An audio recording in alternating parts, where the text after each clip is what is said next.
목사님들 한 주간 동안 잘 계셨죠? 늘 같은 얘기를 해서 죄송하긴 하지만 사실 우리 목사님들은 요즘 힘이 많이 듭니다. 목회가 정말 어렵습니다. 그런데 우리 한번 이걸 생각해 봅시다. 왜 목회가 어려울까? 많은 사람들은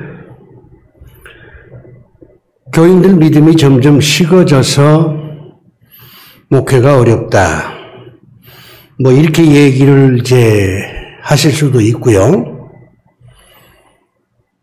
또 교회 안에 다양한 인사를 받은 분들이 부족해서 그렇다. 그렇게 평가할 수도 있습니다. 또 어떤 분은 성경을 열심히 가르치지 않아서 교인들이 하나님의 말씀을 잘 이해하지 못하기 때문에 목회가 어렵다. 그런 얘기를 이제 하실 수도 있고요.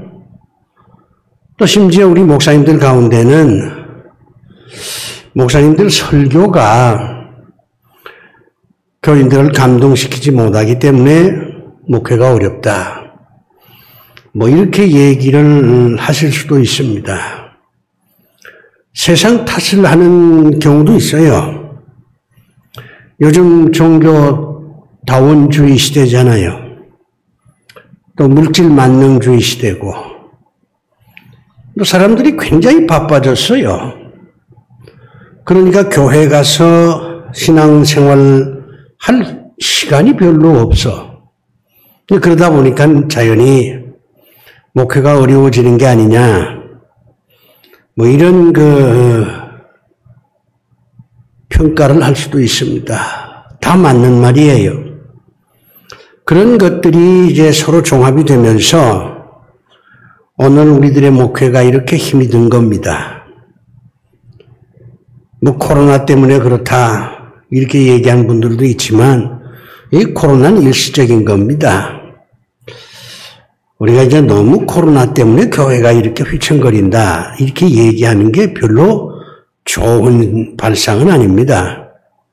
왜냐하면 교회가 어렵다, 목회가 어렵다 하는 걸 외부의 요인으로 자꾸 설명을 하려고 하니까 교인들이 볼 때는 이 도피적인 발상 아니냐 이렇게 이제 생각할 수도 있거든요.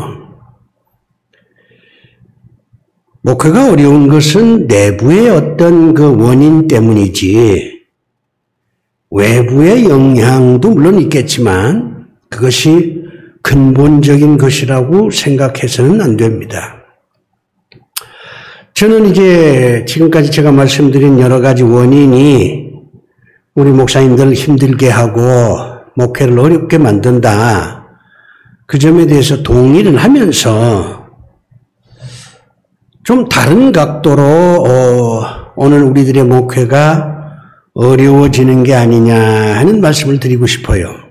그건 뭐냐면 우리 목사님들이 사랑으로 목회를 안 해서 이렇게 목회가 어려운 것이 아니겠느냐 이런 진단을 해본다는 겁니다. 근거가 있습니다. 고린도 교회는 목사님들 알다시피 대형 교회잖아요. 은사 받은 사람 많고 믿음 있는 교인들도 많고 구제 활동도 열심히 했고 성경 공부도 참 많이 가르쳤고 뭐 예언의 은사를 받은 사람도 있고 뭐 등등 굉장히 장점이 많은 우리가 부러워할 만한 그런 교회입니다. 그런데 이 고린도 교회가 휘청거리고 있습니다. 좀 과장해서 얘기하면 무너지게 됐다 그 말이죠. 바울은 고린도 교회가 그렇게 휘청거리고 무너지는 모습을 보면서 원인을 어디에서 찾느냐? 교회에 사랑이 없기 때문에 교회가 그렇게 휘청거린다 이렇게 진단을 합니다. 교인들끼리 서로 사랑이 없는 건 말할 것도 없고 고린도 교회 목회자들이 교인들을 사랑하지 않아. 교인들이 목회자를 사랑하지 않아. 이 사랑이 없는 교회이기 때문에 그런 여러 가지 장점이 있음에도 불구하고 교회는 혼란스럽고 갈등으로 점점 패가 갈라지고 결국 무너지는 그런 교회로 전락하고 있다. 바울이 그렇게 진단을 하는 겁니다. 그러면서 고린도 교회에 사랑의 회복을 아주 강조합니다. 사랑으로 목회를 해야 된다는 거죠. 교육자들한테는. 그리고 교인들한테는 너희들이 서로 사랑해야 된다. 그렇지 않으면 교회는 무너지게 된다. 그런 얘기를 지금 고린도전서 13장에서 얘기를 하고 있으면서 사랑은 이렇게 하는 것이다. 사랑의 방법을 아주 차근차근 이제 교인들한테 가르치고 있습니다. 오늘 우리 시대의 이 어려운 목회에서 우리가 탈출한 방법은 많이 있죠. 뭐 성경 공부도 열심히 가르치고 뭐 은사 받을 수 있도록 뭐 노력을 하고 기도하고 뭐 구제 활동 많이 하고 등등 많이 있지만 그래도 근본은 가장 먼저 해야 될 것은 사랑의 회복이다. 교인들끼리 서로 사랑하고 교인들이 교역자를 사랑하고 교역자가 교인들을 사랑하고 이 사랑의 어떤 협동 공동체 이것을 만들지 않으면 이 목회의 어려움에서 탈출할 수가 없다. 저는 그렇게 생각을 합니다. 저는 바울 사도의 생각하고 똑같아요. 제가 이제 소아시아 7교회를 탐방을 하면서 고린도 교회를 가봤는데 뭐 목사님들 가운데 가보신 분들 계시겠지만 다 폐허가 됐어요. 이 교회들이 왜 이렇게 다 폐허가 되는가? 그건 역사 발전의 한 과정이다. 흥망성쇠 뭐 그런 그 설명도 할 수 있고 또 이제 그 회교도들의 침략 때문에 그랬다.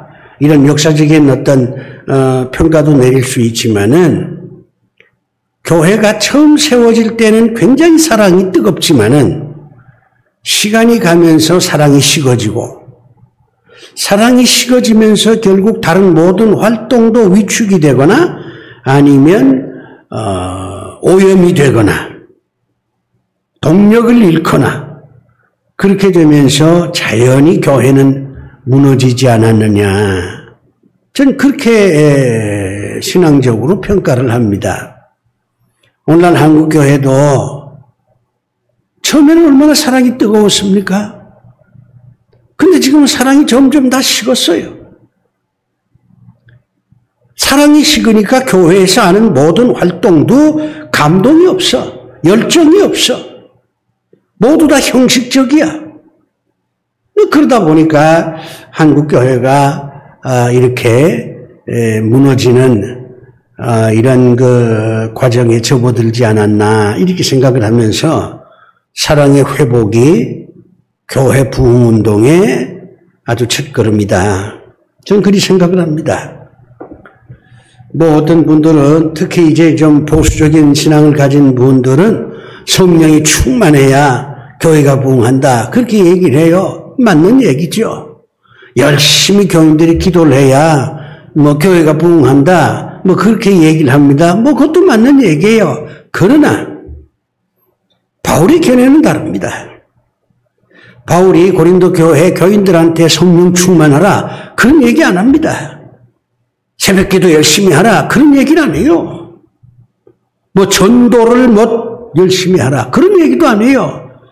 그게 필요 없어서 그런 얘기를 안 할까요? 그렇지 않지요. 다 필요하죠. 그러나 바울은 먼저 사랑의 회복이 시급하다. 사랑이 회복되고 난 다음에라야 성령 충만도 이루어지고 성령 충만은 하나님의 역사지 우리 인간들이 뭐 성령 충만했으면 좋겠다 이렇게 뭐 소망한다고 뭐 기계적으로 되는 게 아니잖아요. 사랑이 회복이 되어야 기도도 열심히 할 수 있는 거고 전도도 신이 나는 거잖아요. 그러니까 가장 시급한 것은 사랑의 회복이다. 이 사랑의 회복 가운데 첫 단추는 목회자들이 교인들을 사랑하는 겁니다. 교인들 보고 너희들이 우리 목회자들을 사랑해야 되지 않냐? 이렇게 얘기하기 전에 우리 목회자들이 먼저 교회를 사랑하고 교인들을 사랑해야 된다 그 말이죠. 사랑의 본을 보이는 거죠. 내가 하면서 나를 따르라 이렇게 얘기를 해야지 나는 안 하면서 교인들한테 이거 해라 저거 해라 그렇게 얘기하면 그건 안 되죠. 어쩌면 우리 한국교회 목사님들이 스스로 본을 보이는 생활을 안 하면서 교인들한테 그저 많은 걸 너무 요구하고 있는 게 아니겠나. 이런 반성도 우리가 해볼 필요가 있습니다. 자, 그러면 바울이 얘기하는 사랑의 방법이 어떤 겁니까? 오늘은 제가 두 가지를 말씀을 드리려고 합니다. 오늘 본문 보니까 사랑은 자기 유익을 구하지 않는 것이다. 그렇게 얘기합니다. 자기 유익을 구하지 않는 게 사랑이라 그 말이죠. 그러니까 사랑의 방법은 어떤 겁니까? 자기 유익을 구하지 않아야 그게 사랑입니다. 상대방에게 유익을 줘야지 내가 유익을 얻겠다. 이런 발상으로 하는 모든 행위는 사랑의 행위가 될 수가 없다고 하는 겁니다. 이 이기심이라고 하는 것은 인간의 본성입니다. 그렇기 때문에 악도 아니고 선도 아니에요. 그런데 자기의 유익을 위해서 남을 해친다. 내 유익을 극대화하고 다른 사람의 유익은 극소화시킨다. 이렇게 되면 그건 사랑이 아니죠. 자연스럽게 나에게 유익이 돌아오는 거는 그건 괜찮습니다. 근데 처음부터 계획적으로 의도적으로 자기의 이익을 챙기기 위해서 뭔가를 계획하고 말하고 행동하고 그러면 그건 사랑이 아니다 그 말이에요. 유익이란 말 우리 많이 쓰죠. 근데 유익이란 이 단어의 뜻을 아십니까? 유익이란 말을 우리 국어사전에 이제 열어보면 자기에게 이익이 된다. 자기의 이기심을 만족시켜서 나에게 여러 가지로 혜택이 돌아오는 뭐 그런 거를 유익이라 이렇게 설명을 하고 있습니다. 근데 헬라어를 중심으로 이 유익이란 말을 좀 분석을 해보면요. 조금 느낌이 달라요. 여기서 유익이라고 하는 것은 첫째가 소득을 얻다는 겁니다. 얻는 거예요. 돈을 얻는 거, 무슨 물질을 얻는 거, 얻는 겁니다. 그러니까 사랑이란 뭐냐? 자기에게 유익한 것을 얻으려고 하지 말라는 겁니다. 계획적으로 디자인을 해서 말을 해서 행동을 해서 나한테 유익이 되도록 그렇게 도모하지 말라 그 말이에요. 사람들은요 속에 어떤 계획을 가지고 있어. 내가 이렇게 하면 나한테 유익이 될 것이다. 내가 이렇게 하자. 계획을 짜고 그 계획에 따라서 말을 합니다. 그러다 보니까 아첨도 하게 되고 거짓말도 하게 되고 과장도 하게 되고 그 다음에 행동을 해요. 그런 행동을 해야 결과적으로 나한테 여러 가지로 도움이 될 것이다. 이렇게 계산해서 하는 행동이니까 그거는 사랑이 아니라고 하는 겁니다. 첫 번째가 소득을 얻다. 그런 뜻입니다. 두 번째 이 유익이란 말의 헬라어 뜻은요. 저축하다. 그런 뜻이 있습니다. 저축하다. 우리가 저축을 굉장히 귀하게 여기잖아요. 재산을 모으려면 저축하는 마음이 있어야죠. 근데 이 저축하다고 하는 것은 계속 뭔가를 쌓아간다는 얘기 아닙니까? 통장에 돈이 10,000원 있다가 20,000원, 20,000원 있다가 30,000원, 30,000원 있다가 50,000원, 60,000원 계속 마치 바벨탑을 쌓듯이 쌓아가는 거잖아요. 그러면서 사람들은 점점 소득이 쌓아 올라가서 통장 금액이 많아지는 걸 보면서 즐거워하고 기뻐하지 않습니까? 그게 인간의 본심입니다. 그런데 사랑은 뭐냐? 저축만 하는 게 아니라 나누어 주는 것이라 그 말입니다. 저축만 하는 것은 남한테 나누어 주질 않으니까 자꾸 저축만 하는 거잖아요. 나누어 주지 않으면은 10만 원을 저축할 수 있는데 나누어 주면 10,000원밖에 저축을 못 해. 그런데 사랑을 실천하는 사람은 나누어 주기 때문에 저축이 그렇게 기하급수적으로 늘어나질 않죠. 우리가 사랑하면 내가 가지고 있는 것을 남한테 자꾸 나누어 주려고 합니다. 사랑은 나누는 거예요. 나 혼자 독점하고 쌓아가는 게 아니라. 그래서 자기의 유익을 구하지 않는다 하는 말은 나를 위해서 재물을 쌓아 올라가는 게 아니라 남에게 나누어 주는 삶을 살면서 조금씩 저축하는 거죠. 이게 대단히 어렵습니다. 나누어 주면 내가 손해인데, 내 유익이 없어지는데, 적어지는데, 그러니까 사람들이 나누어 주려고 안 하죠. 그건 사랑이 아니다 그 말이에요. 사랑은 자기의 유익을 구하지 아니한다 하는 이 말의 뜻은 사랑은 내가 가지고 있는 것을 저축하는 게 아니라 쌓아두는 게 아니라 나만 계속 가지고 누리는 게 아니라 그것을 이웃들에게 나누어 주는 것이 사랑이다. 바울은 지금 그렇게 얘기하고 있습니다. 이 유익이라는 뜻의 세 번째 의미가 참 신기합니다. 이 유익이라고 하는 이 헬라어는 제가 원문은 얘기 안 합니다만은 존경하다 하는 뜻으로 가끔 사용되기도 했습니다. 그러니까 사랑은 자기 유익을 구하지 않는다 하는 이 말은 사랑은 자기가 존경받으려고 하지 않는다 그런 뜻이에요. 아, 존경 좋지요. 우리 목사님들이 교인들한테 존경받아야지. 당연하잖아요. 그런데 존경을 받으려고 무슨 계획을 세우거나 존경을 받으려고 뭔가 의도적으로 하지 말라 그 말이에요. 자연스럽게 교인들이 목사님을 존경하는 거야. 그게 최고지. 그런데 교인들한테 존경을 받으려고 일부러 어떤 계획된 행동을 하면은 그건 사랑이 아니라는 겁니다.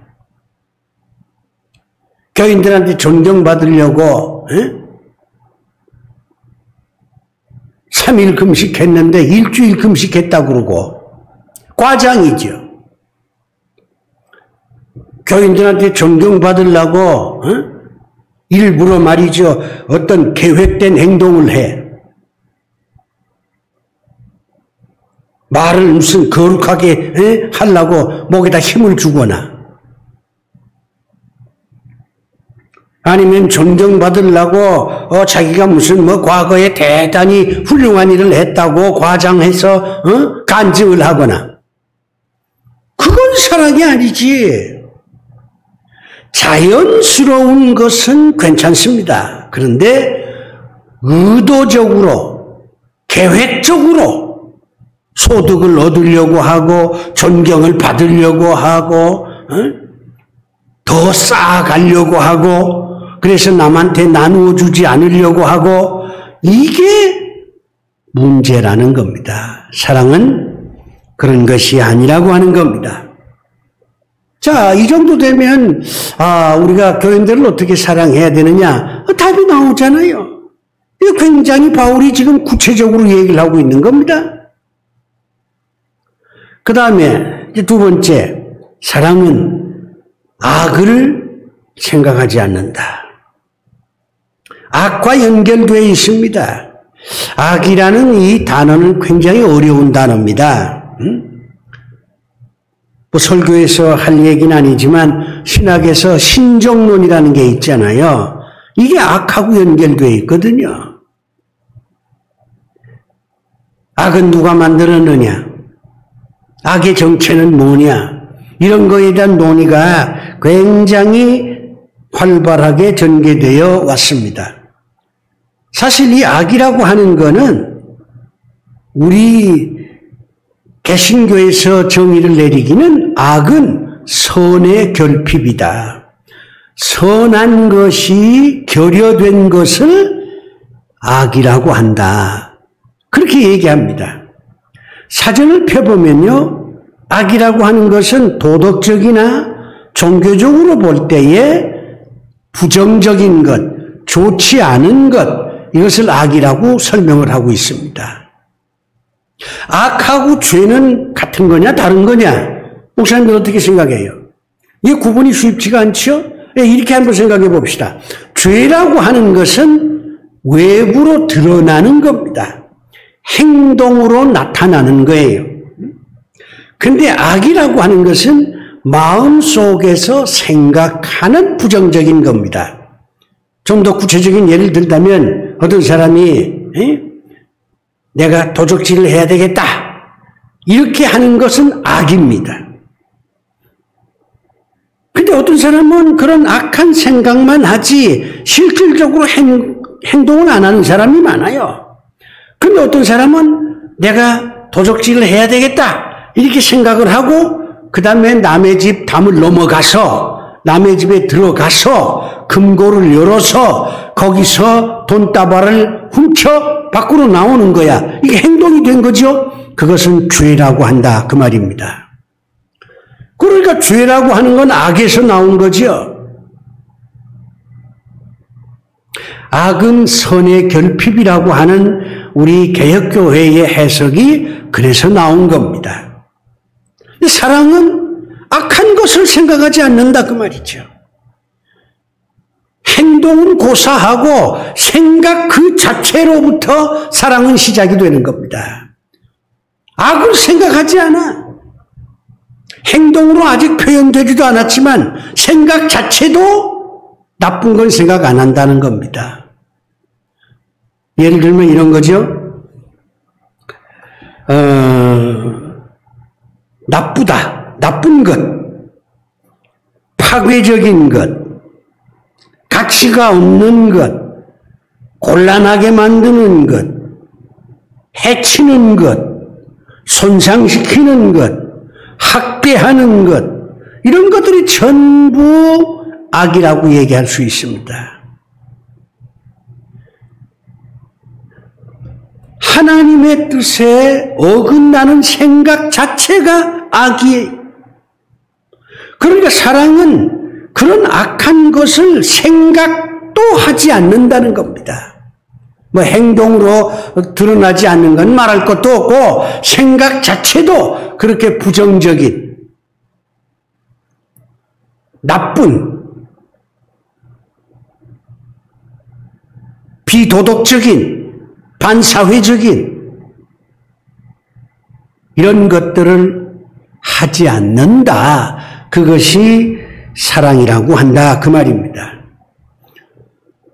성경은 이 악의 근원을 두 가지로 봅니다. 이 악이 어디서 나오느냐, 악한 생각이 어디서 나오느냐. 목사님들 악한 생각이 어디서 나옵니까?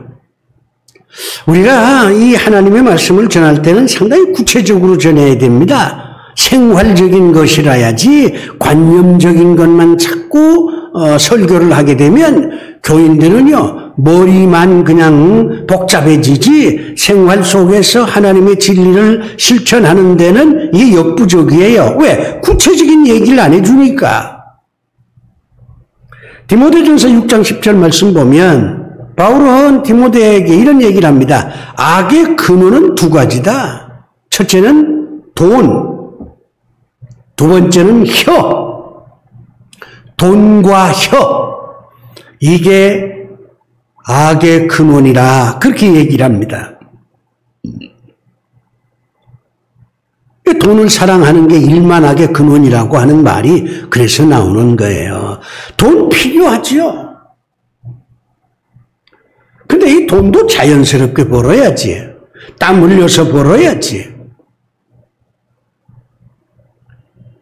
이게 남의 걸 뺏어서 돈 벌면 되겠어요? 돈을 벌면 써야지. 좋은 데 써야지. 돈 벌기 위해서 못된 생각하는 거, 그게 바로 악이야. 혀, 말하는 거죠. 잠언은 말의 지혜가 담긴 거 아닙니까? 그런 말이 있어요. 남의 얘기를 잘 듣는 것은 지혜의 시작이요. 말을 삼가 조심하는 것이 또한 지혜의 끝이다. 그러니까 지혜로운 사람은요, 남의 얘기를 잘 들으면서 자기 얘기는 별로 안 해. 그 말이 많은 사람은 그 말 속에 악한 게 들어가기가 쉽다는 얘기입니다. 돈 얘기 많이 하고 입을 열어 말을 많이 하다 보면 거기에서 악한 것들이 튀어나온다. 그렇게 바울은 가르치고 있습니다. 우리가 이제 교인들한테 사랑해야 되니까 악한 것을 생각하지 않는 거잖아요. 그러니까 부정적인 얘기는 가능하면 안 하는 게 좋습니다.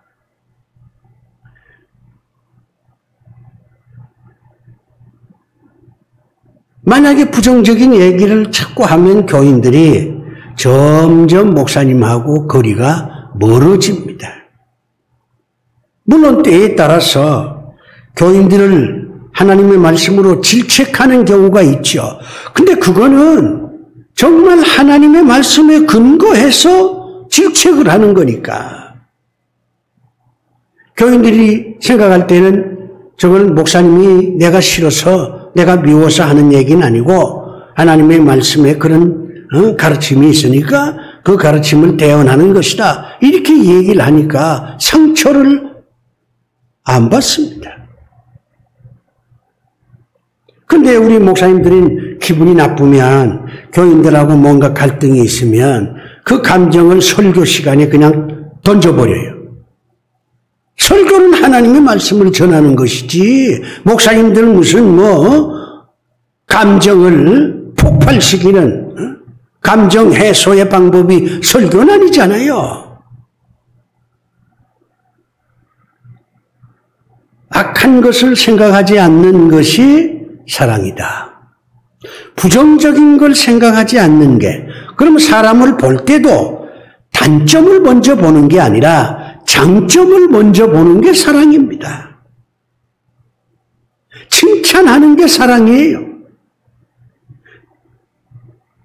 비판하고 지적하고 잘못했다, 나쁘다 그런 얘기보다는 상대가 가지고 있는 좋은 점을 얘기를 많이 해주고 격려해주고 참 보기 좋다고 칭찬해주고 그런 게 사랑이라는 거죠.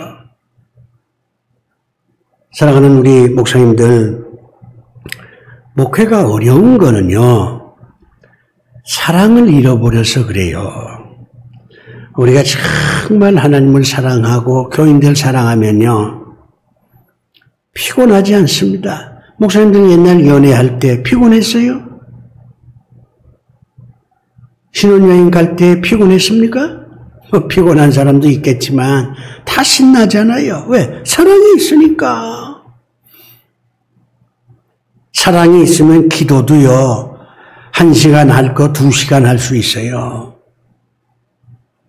신방할 때도 사랑이 있으면 그거 힘들지 않습니다. 사랑의 회복, 이것이 오늘 우리 시대의 가장 큰 과제고 우리 목사님들이 잃어버린 사랑을 되찾아야 목회에 성공할 수 있다는 거, 이 점을 부디 잊지 마시고 사랑을 되찾는 그런 우리 목사님들 되시기를 진심으로 바랍니다. 기도합시다. 아버지 하나님, 사랑은 자기의 유익을 구하지 않는 것이다. 사랑은 악을 생각하지 않는 것이다. 그렇게 하나님께서 말씀을 하셨습니다. 이 말씀대로 우리 여러 목사님들이 사랑의 사도가 되어서 목회 자체가 행복해지도록 축복해 주시옵소서. 예수 그리스도 이름으로 기도드리옵나이다. 아멘.